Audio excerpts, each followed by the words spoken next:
මේ ගානේ හොයන්න තියෙන්නේ ACDEF පරිමිතිය. ඒ කියන්නේ ACDEF. ඒ කියන්නේ අඳුරු කරපු කොටසේ පරිමිතිය.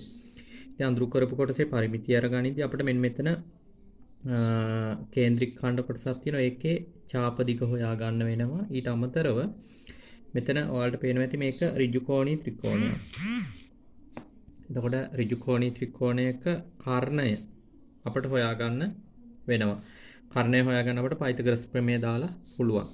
එතකොට එහෙනම් කර්ණය මෙතන ඡාප දිග හොයාගත්තට පස්සේ මෙතන දිග අපිට හොයාගන්න පුළුවන්. මේ පැත්ත 7.8යි 15යි නම් මෙතන ඉඳලා මේ දක්වා 8ක් තියෙනවා. එහෙනම් මේ ටික කොච්චරද? 7යි සෙන්ටිමීටර්. එතකොට මේ පැත්ත මෙතන ඉඳලා මෙතෙන්ට සෙන්ටිමීටර් 6යි. එහෙනම් මෙතන තියෙන කේන්ද්‍රික ඛණ්ඩ කොටසක්නේ. එහෙනම් මෙතන 7යි නම් මෙතනත් අරය 7යි. ඒ අනුව 7යි 6යි 13යි. මේ පැත්ත මුළු දිග සෙන්ටිමීටර් 13ක් කියලා අපට අරගන්න පුළුවන්. හරි. දැන් අපි මුලින්ම හොයාගමු මෙන්න මේ ඡාප කොටස. ඡාප කොටස හොයන්න අපට පුළුවන් ඡාප දිග. ඒකට සූත්‍රය විදිහට අපිට දාගන්න පුළුවන් 4න් 1යි 25R. හරි. 4න් 1 25R. 5 කියන්නේ 7න් 22. R කියන්නේ මෙතන අරය 7යි. නේ? දැන් සුළු කරමු. 4ට 7 කැපිලා ගියා. 2ට 2 ඒව 1යි. 4ට 2 ඒවා 2යි. 2ට 2 ඒව 1යි. 22ට 2 ඒවා 11යි. අන්න අපට ආව ඡාප දිග සෙන්ටිමීටර් 11. ඊළඟට අපි හොයාගම් පයිතගොරස් ප්‍රමේය දාලා මෙන්න මෙතන ඉඳලා මේ දක්වා දිග. ඒ කියන්නේ A වල සිට C දක්වා දිග. ඒකට අපි පයිතගොරස් ප්‍රමේය යොදාගමු. මෙන්න AB වර්ග ධන BC වර්ග සමානයි AC වර්ග. එතනදී AB වර්ග කියලා කියන්නේ 6 වර්ගය. BC වර්ගය කියලා කියන්නේ 8 වර්ගය සමානයි AC වර්ගය. මෙතන 36යි මෙතන 64යි සමානයි AC වර්ගය.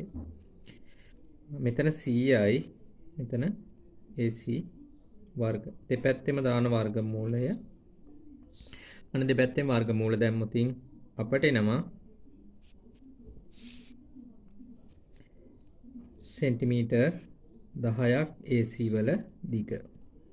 AC වල දිග සෙන්ටිමීටර් 10යි. ඒ කියන්නේ මෙන්න මේ දිග සෙන්ටිමීටර් 10යි. මෙතන ඉඳන් මෙතෙන්ට 10යි.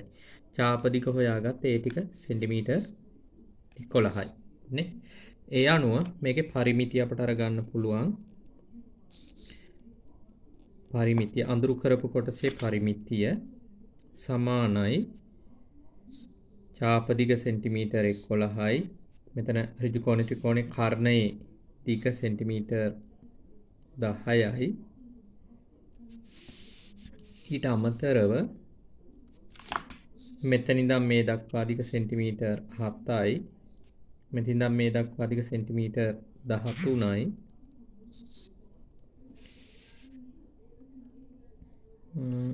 මෙතන ඉඳන් මේ දක්වා දිග සෙන්ටිමීටර් 8යි.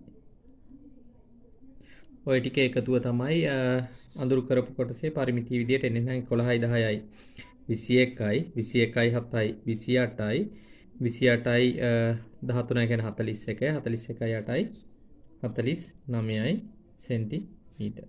එහෙනම් අන්න මෙන්න මේකේ අඳුරු කරපු කොටසේ පරිමිතිය විදියට එන්නේ සෙන්ටිමීටර් 49. හරි. අපි බලමු ඉතින් මේ වගේ තව ගානකින් තව වීඩියෝ එකකින් හම්බ වෙමු.